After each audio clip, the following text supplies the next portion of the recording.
Hello everyone and welcome to my General Hospital Today channel. I hope everyone is having a wonderful day. Before we begin, please hit the subscribe button and give this video a thumbs up. Christina's plan to take care of Ava puts 2 lives in jeopardy. Sunny and Jason track down the bomber. Friday, March 28, 2025. Tracy and Emma take a stand today on General Hospital. Drew makes an offer to Kai and Lulu advises Lucky. Sasha meets Maxie at the bistro. Sasha shows her the snapshot from her ultrasound and tells her she has opted to stay at the Quartermaines. Maxie says that if she changes her mind, there is always room for her and the baby at her place. Sasha says she'll need her career, and while she can support her and her child, she regrets jeopardizing Maxie's capacity to care for her children. Sasha discusses her breaking up the Deception's contract with Sidwell and urges Maxie that she should not let her disagreements with him prevent her from conducting business with him. She claims she overreacted, Sidwell did not mistreat her, and it was entirely her mother's responsibility. She tells Maxie not to let this interfere with Deception's best interests. Maxie claims she's given her a lot to think about. Tracy asks Liz if Stella is still at the hospital, but she replies she has left. Liz inquires about Monica's well-being. Tracy claims she's having a good day. Tracy simply hopes she doesn't find out that Drew intends to relocate her husband from his final resting place. Liz can't believe it because Monica accepted Drew into the family. Tracy claims Monica agrees with her for once, and Drew is no longer a member of their family. Ezra attempts to tear down the Quartermaine crypt. Ezra has arrived at the Quartermaine tomb, accompanied by a sheriff and a construction foreman with a bulldozer. Trina inquires, "What is going on?" She leases an apartment above the garage and is attempting to study, but they are creating noise. Ezra explains that they are here to dismantle the crypt. Gio and Emma arrive, and Ezra hands them the legal documents authorizing the demolition. Gio claims he's not a Quartermaine. None of them are. Monica owns the land, thus she must be served. Emma claims the family is fighting this, but Ezra says nothing, and no one can stop this building from collapsing. Back at the hospital, Yuri informs Tracy about the bulldozer about to demolish the crypt.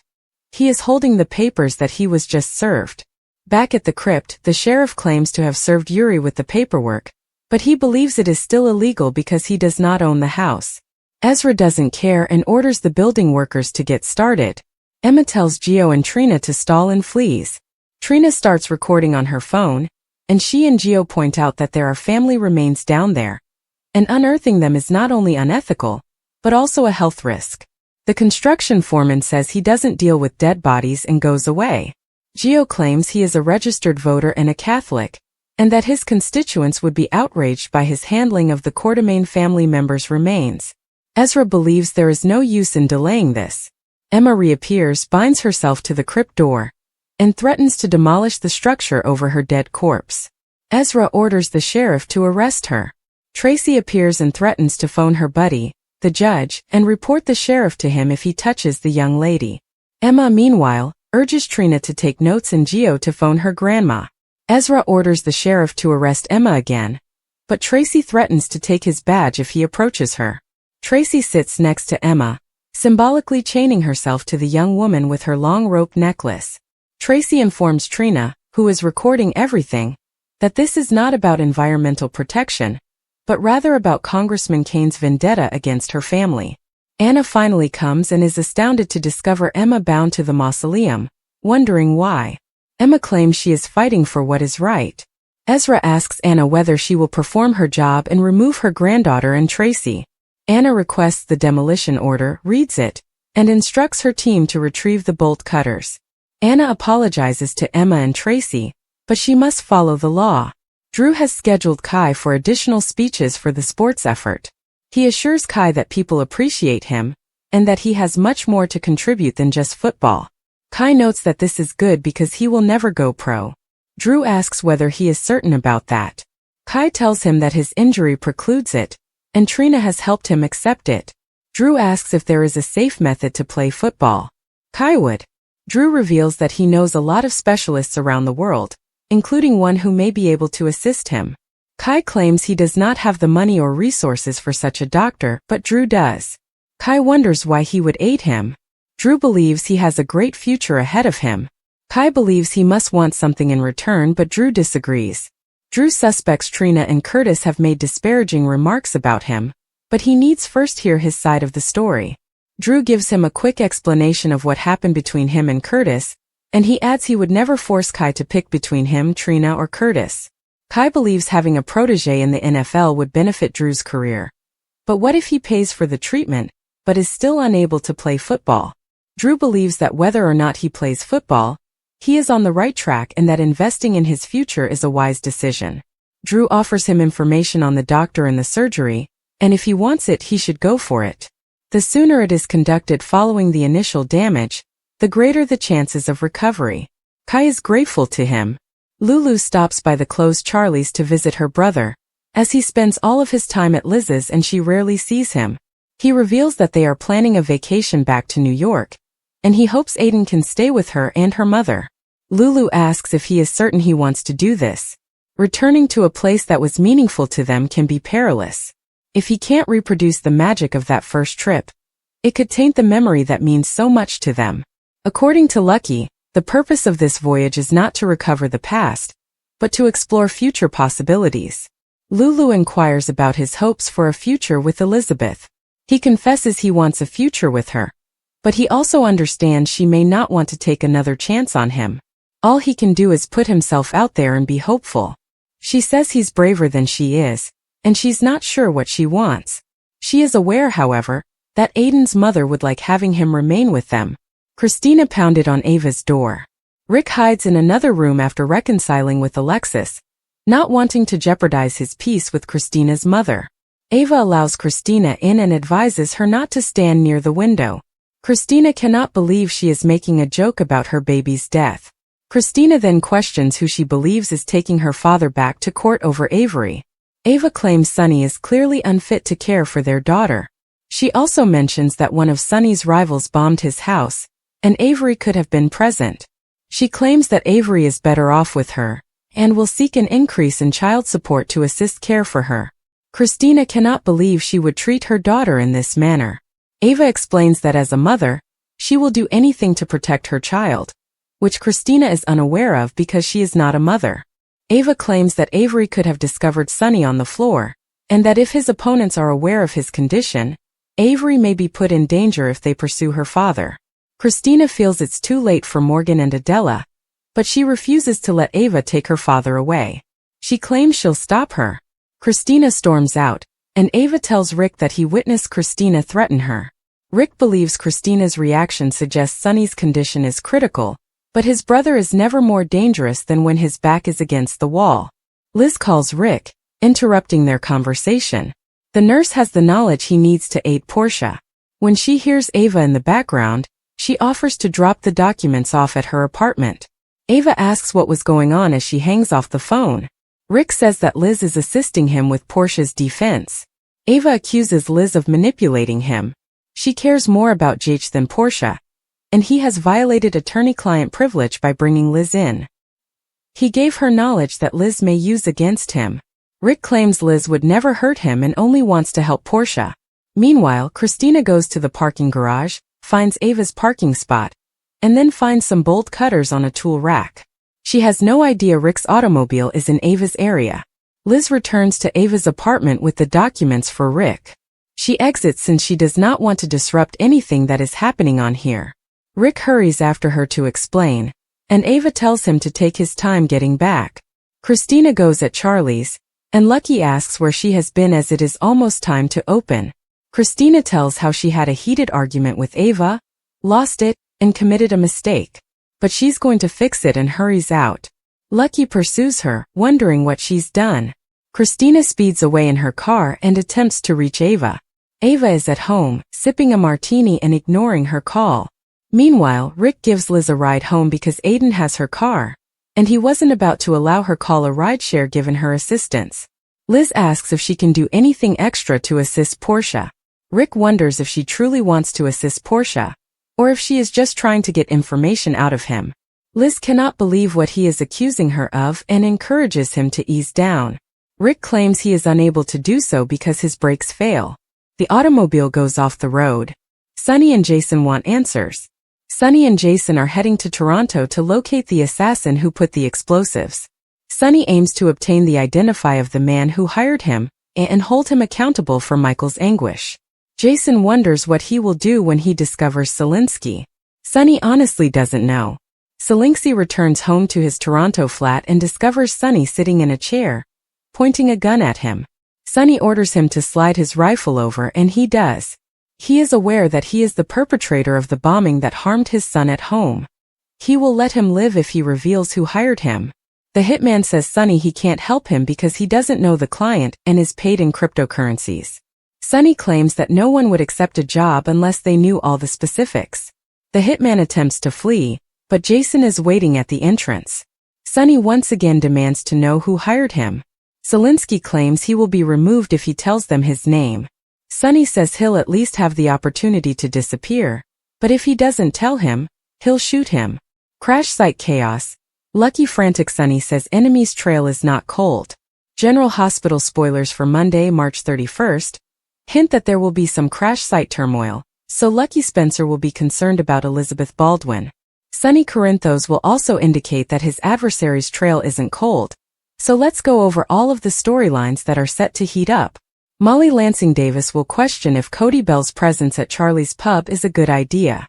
Cody recently got into a bar altercation with Lucky, so it's understandable that Molly is anxious. Of course, Lucky isn't at the pub right now because he chased Christina Corinthos Davis after she made disturbing remarks.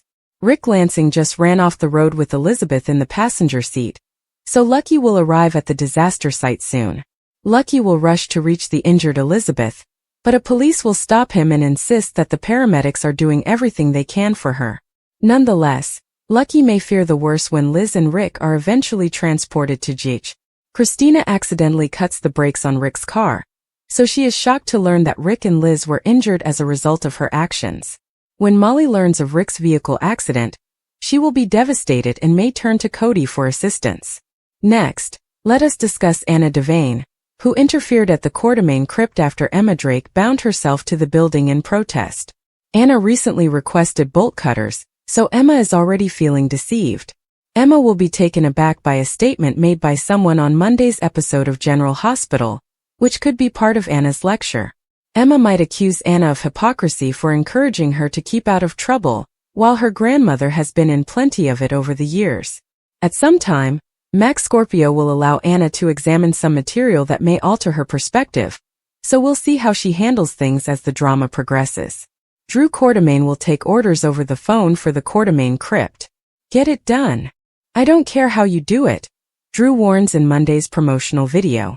Drew is clearly eager to bend rules and break regulations to ensure that the crypt is demolished, but Ezra Boyle may be concerned that this is about to become a very public spectacle that will backfire on them both. Drew will eventually have to deal with the betrayal, thus Ezra may disappoint him. As for Kai Taylor, he'll inform Trina Robinson of Drew's surgical offer, and leave her concerned about the hazards. In Toronto, Sunny and Jason Morgan will wait for a name from Selinsky, who is being held at gunpoint in his residence. Selinsky is aware that betraying the person who hired him may result in his death, but he may die regardless if he does not provide Jason and Sunny with the information they need. Unfortunately, Sunny and Jason's investigation into who ordered the hit will take a terrible turn. Selinsky may do something stupid, such as dive for one of the weapons in the room in an attempt to gain an advantage. In that situation, Selinsky might be apprehended before he can say anything else. Regardless, Sunny will make a positive forecast and inform Jason that the trail may not be cold just yet. Christina's plan to take care of Ava puts 2 lives in jeopardy. Plus, Sunny and Jason track down the bomber.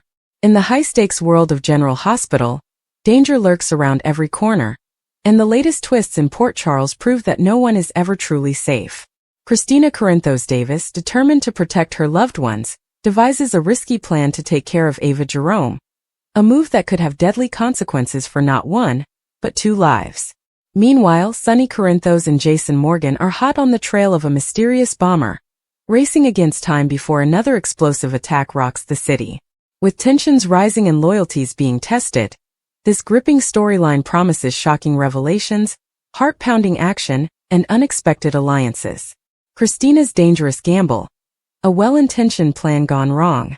Christina Corinthos Davis has always been fiercely protective of her family, but her latest scheme could backfire in the worst way. After witnessing Ava Jerome's unpredictable behavior and growing influence over her father, Sonny, Christina decides to take matters into her own hands. Convinced that Ava is a threat, she sets a dangerous plan in motion, one that could put both Ava and another unsuspecting victim in grave danger. Christina's motivations are understandable. She wants to shield Sonny from potential manipulation and prevent Ava from causing further chaos. However, her methods are reckless, and her lack of experience in dealing with someone as cunning as Ava could prove disastrous. Ava, a master of deception and survival, is not one to go down without a fight. If she discovers Christina's plot, the consequences could be deadly. But the bigger question is, who else gets caught in the crossfire? Could it be someone close to Christina like Molly or Sam?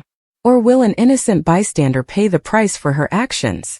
As tensions escalate, Christina may find herself in over her head, forced to confront the harsh reality that her good intentions could lead to irreversible tragedy. Ava Jerome, a woman with nothing left to lose. Ava Jerome has survived betrayal, assassination attempts, and even being buried alive, but Christina's interference might be the final straw. Ava has always been a survivor, using her wit and ruthlessness to stay one step ahead of her enemies. However, with her relationship with Sonny already on shaky ground, Christina's meddling could push her over the edge. If Ava feels cornered, she is capable of anything. She has proven time and again that she will eliminate anyone who stands in her way, and Christina may soon find herself in the line of fire. But Ava is also a strategist. Would she retaliate directly? Or would she manipulate events to make Christina's life unravel in other ways? Additionally, Ava's past actions have left her with few allies. If she senses betrayal from Sonny's family, she may resort to desperate measures, putting not only Christina at risk, but also anyone else who gets involved. The looming question is, will Ava become the victim of Christina's plan? Or will she turn the tables and make Christina regret ever crossing her? Sonny and Jason's mission hunting down the bomber. While Christina and Ava's feud reaches a boiling point, Sonny Corinthos and Jason Morgan are dealing with a threat of their own, a bomber terrorizing Port Charles. After a series of explosive incidents, the duo takes it upon themselves to track down the culprit before more lives are lost. Sonny, no stranger to underworld conflicts, knows that this bomber is not just a random criminal. There's a calculated motive behind the attacks. With Jason by his side, they follow a trail of clues that leads them deeper into the city's criminal underbelly. But the closer they get to the truth, the more dangerous the game becomes. Is the bomber connected to one of Sonny's enemies? Could it be someone from his past seeking revenge? Or is this the work of a new player in town, looking to make a statement by taking down the most powerful man in Port Charles? As Sonny and Jason navigate this deadly investigation, they must also contend with personal conflicts. Sonny's relationship with Ava is already strained, and if he discovers Christina's involvement in a plot against her, it could create a devastating rift in the family. Meanwhile, Jason's unwavering loyalty to Sonny will be tested as they face an enemy who operates in the shadows. Colliding storylines, when family and crime intersect. The beauty of General Hospital lies in how interconnected the storylines are. Christina's actions don't exist in a vacuum. They ripple out, affecting Sonny's world and by extension Jason's mission. If Ava becomes a target, Sonny may be forced to choose between protecting his daughter and dealing with the bomber crisis. Additionally, if the bomber's identity is revealed to be someone connected to these ongoing feuds, the stakes will skyrocket. Could the attacks be a distraction to weaken Sonny's empire? Or is there a deeper conspiracy at play, one that ties Christina, Ava, and the bomber together in an unexpected way? Themes of loyalty, revenge, and consequences. This explosive narrative explores classic General Hospital themes. Loyalty versus betrayal. Christina's actions stem from love for her father, but will Sonny see it that way? And how far will Jason go to protect Sonny's interests? Revenge and survival. Ava has been both a victim and a villain. Will she seek vengeance if Christina's plan threatens her? Unintended consequences. Christina may believe she's doing the right thing, but her lack of foresight could lead to tragedy. What's next? Predictions and speculations. A showdown between Christina and Ava. Will they confront each other directly? Or will their battle play out through manipulation and schemes? A shocking bomber reveal: the identity of the bomber could be someone from Sunny's past, or perhaps even a presumed dead enemy. Sunny's impossible choice. If forced to pick between Christina and Ava, which side will he take? A potential casualty with 2 lives in jeopardy, who will make it out alive? Conclusion: a must-watch arc full of suspense. With Christina's risky plan endangering lives and Sunny and Jason racing to stop a bomber, General Hospital delivers another gripping chapter filled with drama, action, and emotional turmoil. As alliances shift and secrets unravel, viewers will be left on the edge of their seats, wondering who will survive the coming storm. Will Christina's gamble cost her everything? Can Sunny and Jason stop the bomber in time? And how far will Ava go to protect herself? One thing is certain: in Port Charles no one is safe, and the next explosion could change everything. Crash site chaos. Lucky frantic. Sunny says enemies trail not cold. The phrase crash site chaos, Lucky frantic. Sunny says enemies trail not cold evokes a scene of intense action, desperation, and urgency. It suggests a high-stakes scenario where a crash has occurred, leading to disorder and frantic efforts to track down an enemy whose presence is still a looming threat.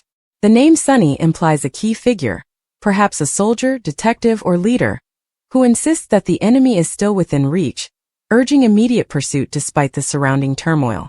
This narrative could fit within multiple genres: military fiction, crime thrillers, or even survival dramas.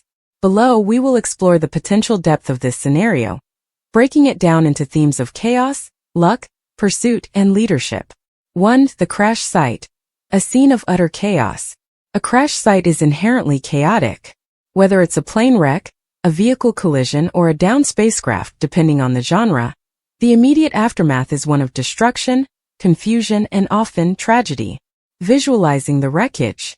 Debris everywhere. Shattered metal, smoke, flames, and scattered belongings paint a grim picture. Survivors in shock. Injured individuals stagger around, some screaming for help, others too dazed to react. First responders or squad members. If this is a military or paramilitary setting, soldiers or agents scramble to secure the area, assess casualties, and determine the cause. The psychological impact. Chaos isn't just physical, it's mental. In such moments, people act on instinct. Some freeze, some panic, and a rare few take charge. The phrase lucky frantic suggests that amidst this disorder, someone, perhaps a character named Lucky, is operating in a frenzied but effective manner, possibly saving lives or uncovering crucial clues. 2. Lucky frantic, the wild card in the chaos. Who is Lucky? The name itself implies someone who survives against the odds. Possible interpretations of lucky frantic: a soldier or mercenary, a battle-hardened fighter who thrives in disorder, using instinct and experience to navigate danger. A survivor with critical knowledge. Maybe Lucky wasn't supposed to be at the crash site, but now holds key information about the enemy. A rogue element. Someone unpredictable, whose frantic energy either helps or complicates the mission. The role of luck in survival. Luck in high-stakes scenarios isn't just chance. It's about seizing opportunities. Lucky might find a weapon amidst the wreckage, stumble upon the enemy's hidden tracks, be the only one to notice a crucial detail others miss. Their frantic state could mean they're racing against time, driven by adrenaline, fear, or sheer determination. 3. Sunny's warning. The enemy's trail is not cold. Sunny emerges as a voice of authority, perhaps a commanding officer, a detective, or a veteran tracker. His insistence that the enemy's trail is not cold suggests that despite the chaos, the threat is still active and nearby. Sunny's possible background. Military leader. A sergeant or captain who knows how enemies operate after an ambush. Investigator. A detective piecing together clues, realizing the perpetrator hasn't escaped yet. Survival expert. A tracker who reads signs others overlook, knowing the enemy is close. The urgency of the chase. If the trail isn't cold, then the enemy may be regrouping for another attack. They might be extracting something or someone from the crash site. There's still a chance to intercept them before they vanish completely. This warning sets up a race against time. Will the protagonists act fast enough, or will the enemy slip away? 4. The enemy, a lingering threat. Who is this enemy? The ambiguity allows for multiple possibilities. Potential antagonists. A spy or saboteur. Someone who caused the crash intentionally. A hostile military force. Enemy soldiers waiting to finish off survivors. A supernatural entity. If in a sci-fi/horror setting, an alien or monster lurking in the wreckage. Why their trail is still hot. They left recently. Footprints, disturbed foliage, or warm engine parts indicate recent movement. They're watching. The enemy might be observing from a hidden position. They left clues behind. A dropped weapon, a radio transmission, or a hastily abandoned campsite. 5. Themes explored in this scenario. Chaos versus control. The crash site represents uncontrollable disaster, while Sunny and Lucky symbolize attempts to impose order. How do people behave when structure collapses? B. The thin line between luck and skill. Is Lucky truly lucky or just highly skilled? Does survival depend on random chance or the ability to adapt? C. Pursuit and paranoia. If the enemy is near but unseen, tension skyrockets. Every shadow could be a threat. D. Leadership under pressure. Sunny's role is crucial. His decisions determine whether the team catches the enemy or falls into a trap. 6. Expanding the narrative. Possible story directions. Option 1. Military pursuit. After a helicopter crash behind enemy lines, Sergeant Sunny rallies survivors, while Private Lucky spots fresh boot prints leading into the jungle. The squad must pursue before enemy reinforcements arrive. Option 2. Crime investigation. A police convoy transporting a criminal mastermind crashes. Detective Sunny realizes the criminal didn't escape alone. An inside aider is involved. Lucky, a rookie cop, finds a hidden trail leading to a getaway car. Option 3. Sci-fi survival. A spaceship crashes on an alien planet. Commander Sunny warns that hostile creatures are circling the wreckage. Engineer Lucky jury-rigs a distress beacon, but the enemy is closing in. Conclusion. The essence of the chase. Crash site chaos. Lucky frantic Sunny says enemy's trail not cold is a pulse-pounding setup for an action-packed story. It combines disaster, quick thinking, and relentless pursuit, leaving readers on edge. Will Lucky's frantic efforts pay off? Can Sunny's leadership steer them to victory? And most importantly, how close is the enemy really? This phrase is more than just a snippet. It's the beginning of an adrenaline-fueled tale of survival, strategy, and the relentless hunt between hunter and prey. Lucky tells Lulu of his plans, a turning point in their story. Lucky Spencer and Lulu Spencer, siblings deeply connected by their shared history, have always been each other's confidants through thick and thin. Their relationship, forged by the trials and tribulations of the Spencer family, has seen its fair share of ups and downs. However, a pivotal moment occurs when Lucky decides to share his future plans with Lulu, marking a significant chapter in their lives. Lucky's journey leading up to his decision. Lucky Spencer has never had a conventional life.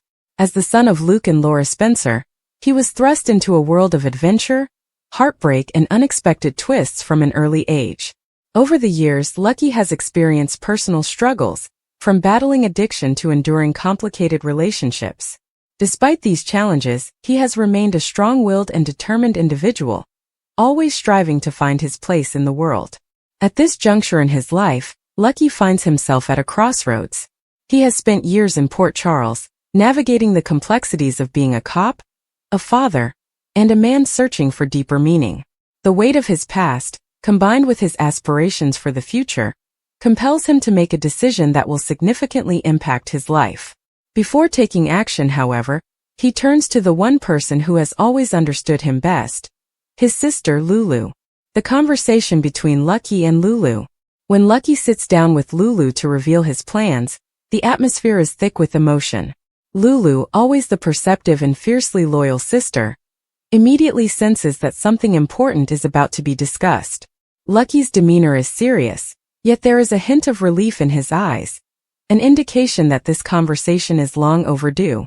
"I've been thinking a lot about my future, Lou," Lucky begins, his voice steady but thoughtful. "I love Port Charles, but I feel like there's something more out there for me. I need to step away for a while, find some clarity, and see where life takes me." Lulu's initial reaction is a mix of surprise and concern. She has always admired her brother's resilience, but the thought of him leaving unsettles her. You've always been my rock, Lucky. I can't imagine not having you around, she admits, her voice tinged with emotion. Lucky reaches for her hand, offering a reassuring squeeze. I'll always be here for you no matter where I go. But this is something I have to do for myself. I need to figure out who I am beyond everything that's happened in the past. Lulu's response and inner struggle. Lulu, known for her strong-willed and sometimes impulsive nature, grapples with her emotions. While she understands Lucky's need for self-discovery, she also fears what his absence will mean for her and the family. Have you thought about what this means for Aiden? For Dad? For Elizabeth? She asks, her concern evident. Lucky nods. I have. And I'm not running away. I just need some time to clear my head. Aiden will always know how much I love him, and I'll make sure to stay in touch. As for Dad, I can't keep trying to fix things that are out of my control. And Elizabeth, she deserves happiness, whether that includes me or not. His words resonate with Lulu. She knows all too well the burden that comes with trying to mend fractured relationships, especially within their family. She exhales deeply before giving him a small, understanding smile. If this is what you need, I support you. Just promise me you'll come back when you're ready. Lucky smiles, relieved by her acceptance. I promise, Lou. The emotional goodbye. As the day of Lucky's departure approaches, the siblings share bittersweet moments, reminiscing about their childhood adventures, their late mother Laura's influence, and the countless ways they've supported each other through life's challenges. Lulu prepares herself for the inevitable goodbye, choosing to focus on the hope that Lucky will return with renewed clarity and purpose. On the day of his departure, Lulu gives him a small heartfelt gift, a locket with a picture of their family inside. So you never forget where you come from, she says softly. Lucky, visibly moved, hugs his sister tightly. I could never forget. I love you, Lulu. I love you too, Lucky. With one last look at the town he's called home for so long, Lucky Spencer embarks on his journey, leaving behind a sister who will always be waiting for him with open arms. Conclusion. The conversation between Lucky and Lulu is more than just a discussion of his plans. It is a testament to the strength of their bond. Lulu's support, despite her personal fears, highlights the deep love and understanding they share. Lucky's decision to step away reflects his determination to forge his own path, free from the weight of past expectations. While his departure leaves a void, it also opens the door for growth, healing, and the eventual promise of his return. Their farewell is not an end, but rather a new beginning for both of them.